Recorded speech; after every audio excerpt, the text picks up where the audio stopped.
I was very, very ill. At that stage I couldn't move. I was practically bedridden and the pain was excruciating. I mean, I find myself, I've a strong pain tolerance, but I was screaming, and for 3 years I had, well, the doctor said I needed knee replacement. Went to the specialist, and no, I couldn't have knee replacement. I would either die on the table or at least the next day, and he wasn't willing to do that. However, about 6 months later, my immune system, I felt a lot better, still in the wheelchair. I went back to him and he said, no, look, I can't even give you any relief, minor relief. And I said, what am I to do? And he said, get used to the wheelchair, as simple as that. And I thought, no, I'm not going to do that. And I've got to do something. But the next 18 months or so was excruciating, and I had no choice. And one day my daughter-in-law Karen called the ambulance to take me to the hospital. In and out of hospital, all the specialists in the world, all they're doing is pumping me full of painkillers. I was on morphine patches continually and still no relief from the pain, but a lot of side effects. Couldn't stop vomiting, and they're giving me all this medicine and stuff to stop me vomiting, and I said, no, I'm not taking it, get it away. And when I came home, Karen said to me, Nita, I think you should go and see if you can get the cannabis drops, because she had a friend on it that was actually cancer. And even though she was in the late stages, she couldn't get out of the house and she couldn't do anything. One day she bounced into, Karen has 2 shops.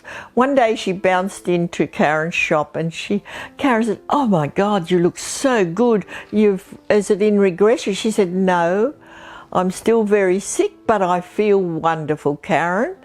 And she was the lady that introduced cannabis drops to Karen. That's how she found about it. When Karen put me in the ambulance to take to hospital, she had rang her. Oh, this lady has since died because she was in the last stages of her cancer. But Karen rang her and said, how do we go about this? I've got to get Nita on this, on the drops. And so she gave her all the information and sent us to Ubuntu Newcastle, the church. And the wellness clinic, I like to call it. There's no better name for that establishment or that community or whatever name you like to give it. I call them angels. The consultant said to me, don't worry, darling, you won't be in that wheelchair long. You'll have the best Christmas you've ever had. And I'm ashamed of it now, but I thought, oh yeah, let's wait and see. I've been so disappointed so many times. And I thought, oh yes, let's wait and see. But God is my witness. She was right. I was out of the wheelchair in 2 weeks. She said I could go off if I felt I wanted to. She didn't advise me. She said, if you feel you can manage without, go, because I asked her, could I go off these hard drugs? She said yes. And of course, when I went off them, it was wonderful. 2 weeks later, I rang and said I was out of the wheelchair. I hadn't used it for several days. Now, what about the morphine patches? And I was feeling more normal than I'd felt for about 6 years. She said, no, leave the patches on for another 2 weeks. Let's be sure that it's in your system and it's coping and it's working. I went to my doctor and he could not believe the change that I'd gone through. He just couldn't believe it. And so I told him, I'm off the patches, the morphine patches as well.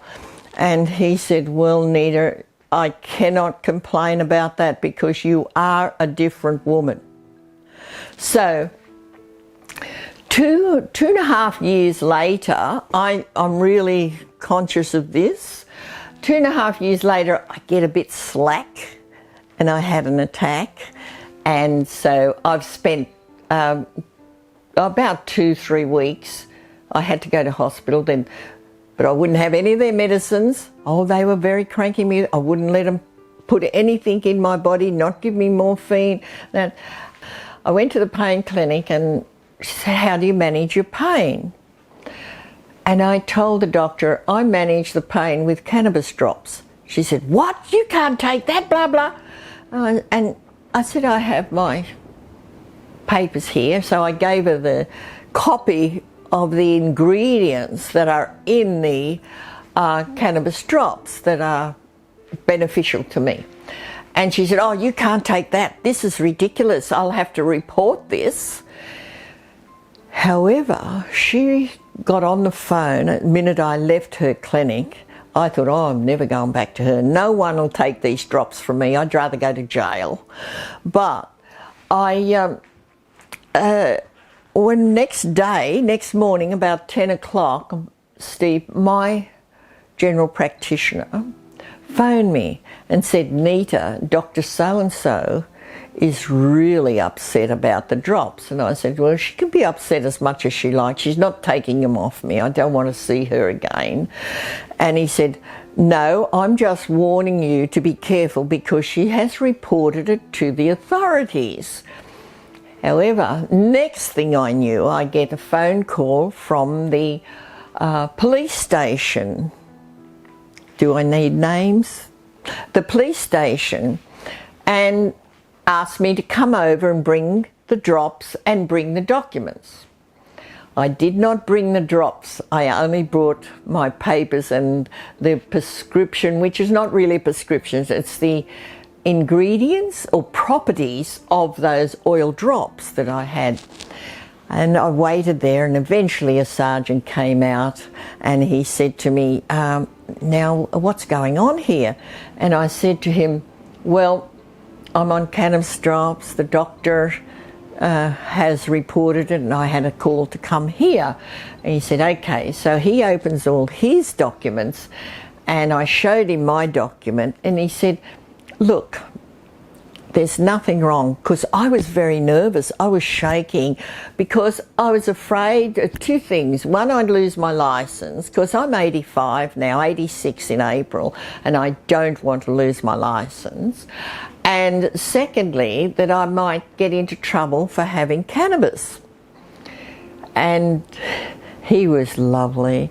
He said, there's no way we would take your cannabis drops. He actually had a daughter that was getting good results from him. So I'm glad I got that officer because he understood the whole setup. So then he said, I said, and what about, I have this in my glove box as well in case I'm pulled over and it's breath testing. He was so nice. And he said to me, no, he said, I'd like to be sure as winning the lottery as I am of you never being pulled over for a drug test. And I said, but why?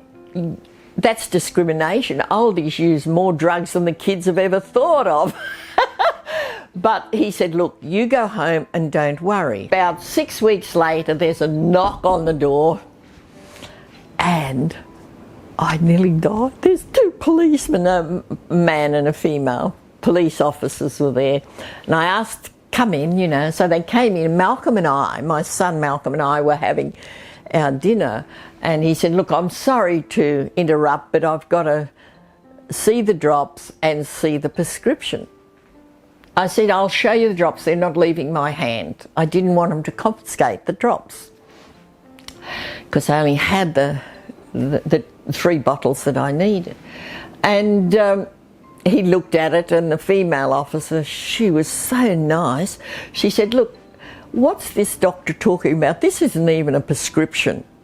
See, she said I was on a fraudulent prescription. That was her claim, and it was an illegal substance.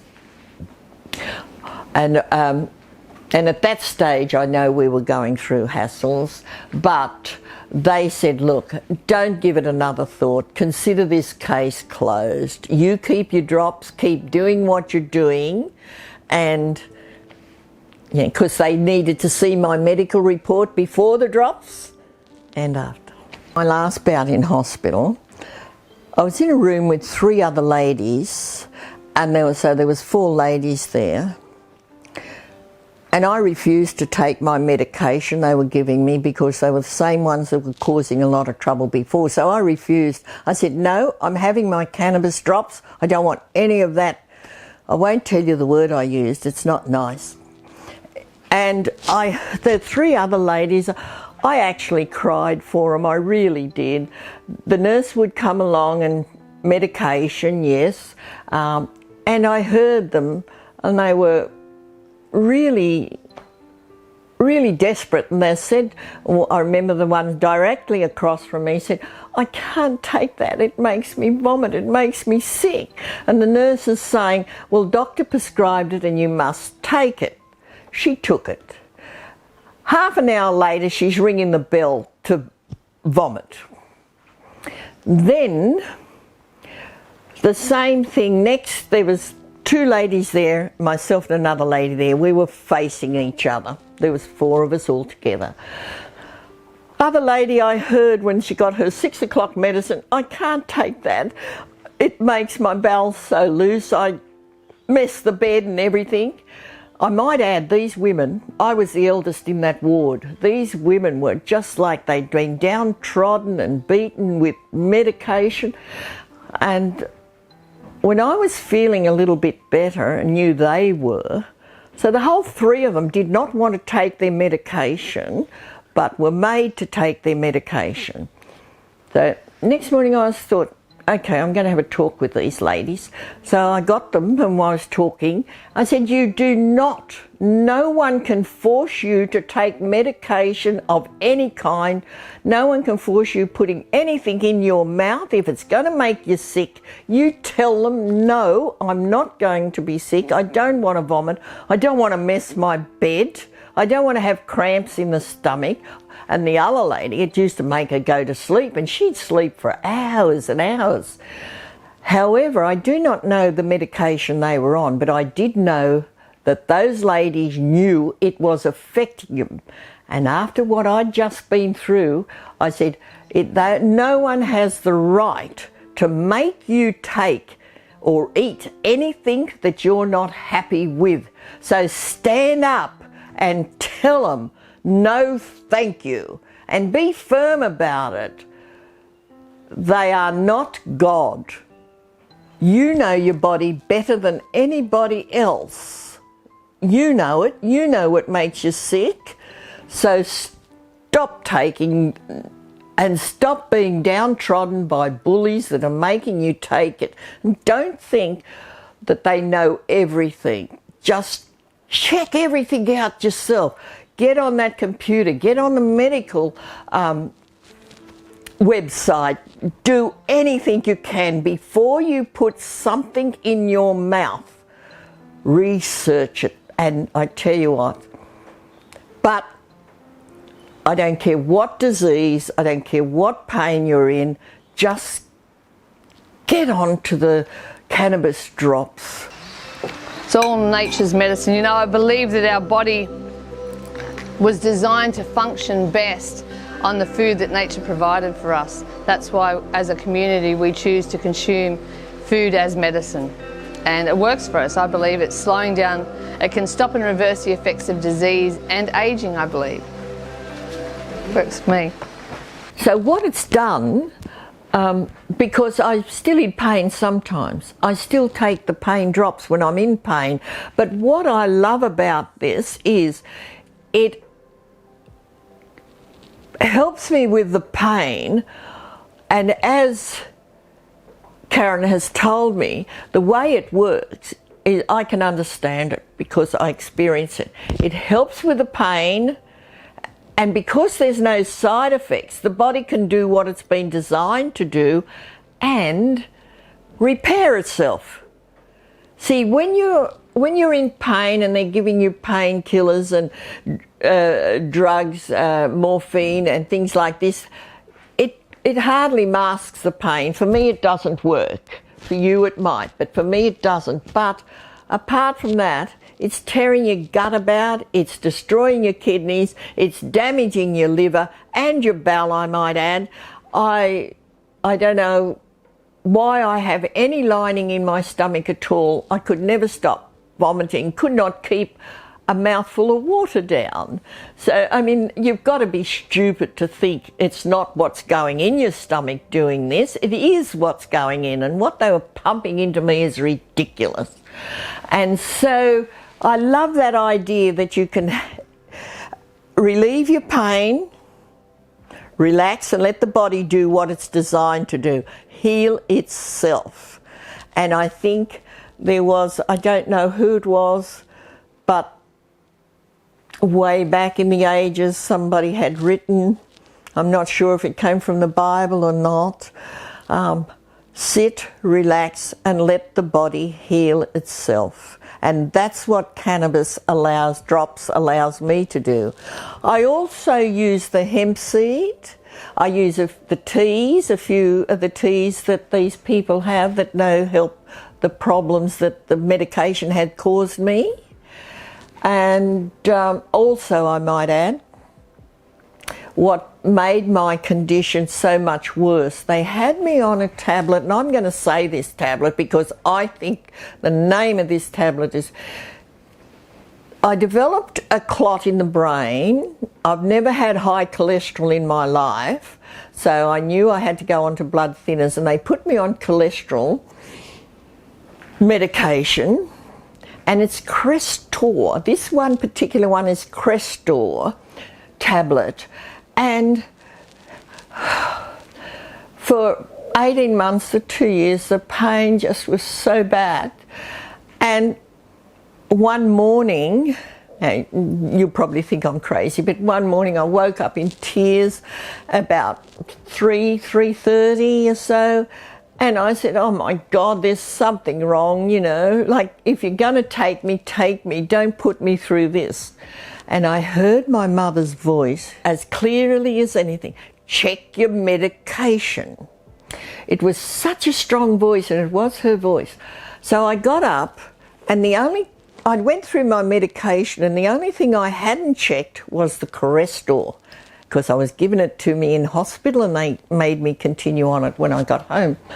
Now that Crestor, I looked it up, and do you know what it said? The first line said in large letters, underlined in red. I got into the medical website and it said, do not give this to a patient that has a thyroid problem or has ever had a thyroid problem. I nearly died. I have a thyroid problem and I've had it for 40 years. So I researched the Crestor, and every side effect, I mean without a doubt, every one that was listed I had. And one of the main one is joint deterioration. It causes joint deterioration. How dare they have medicine on the market that can do such horrible things?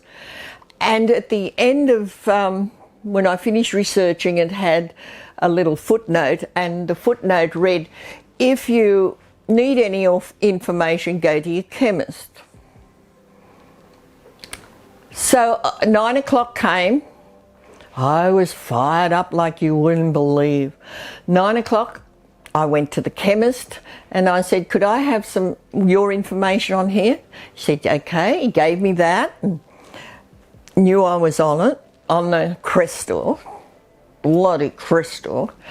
And I went and had a cup of coffee and I did my homework. I had all I had, and I had what the chemist gave me. And not one of those side effects I had not experienced, the vomiting. But do you know what upset me most? I'd been in and out of hospital half a dozen times in that year. Not one doctor picked it up, not one specialist picked it up. And They never bother to check your medication, they just keep you on it.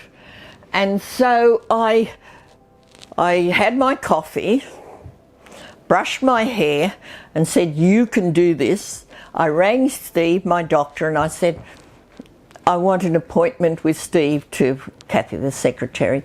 And she said, oh, Nita, he hasn't got one today. I can get you in next week. No, it has to be today. It must be today. And she said, oh, all right. I said, it's really urgent. And so she fitted me in between patients. I had to wait, and which I didn't mind doing. And I went in and I threw the papers. I was very rude. I threw the papers. I said, Steve, get a load of this. And he looked at it and he said, oh, what's this, Nita? I said, Crestor. I got all the side effects, and we've been treating me for side effects, not problem, not the cause. He read it and he said, oh, this really knocked my socks off. He said, oh, we might have to rethink this. I said, rethink it? I'm not taking it. I haven't taken it. I didn't take it this morning. I'm supposed to take it this morning. Didn't take it this morning, and I'm never taking it again. We don't have to rethink it at all. That's it. And that is the last time I had blood pressure medication. But the message is, I think for me, I've been so very fortunate that I had a daughter-in-law so concerned and loving that got me on the cannabis drop path. I have not looked back. I had this one attack, my neglect. Nothing to do with the doctor and nothing to do with the clinic. I just, you know, you get blasé when you get well, don't you? I'm dancing every weekend, I'm having a good time, I'm flirting with the guys, you know, all because of cannabis. So it has given me a quality of life I could never have had before. Take control of your life, get your life back. Being old doesn't mean you have to be sick. Being old doesn't mean you're invisible. You are a person that has spent many, many years developing and growing and nurturing other people. And most women, particularly in Australia, I don't know why this is, they put everybody first. They neglect themselves to the end. They put everybody first, the whole family, the husband, the children, the neighbours, anyone. So take your life back, get it back in your hands, manage your pain, and do what you have to do to get the cannabis drops if you feel you need them. Look, I'll stand by them till the day I die. And I'm so grateful for Ubona Church for giving me the opportunity to get some life back so I can enjoy my children, my grandchildren, and I have great grandchildren too. So being old doesn't mean you have to be sick. Being old means if you see an old person, you don't have to ignore them, you don't have to think they're stupid. They have spent a lifetime learning and they know. But more than that, they know their own body. So please, guys, take responsibility for your own health. And God be with you.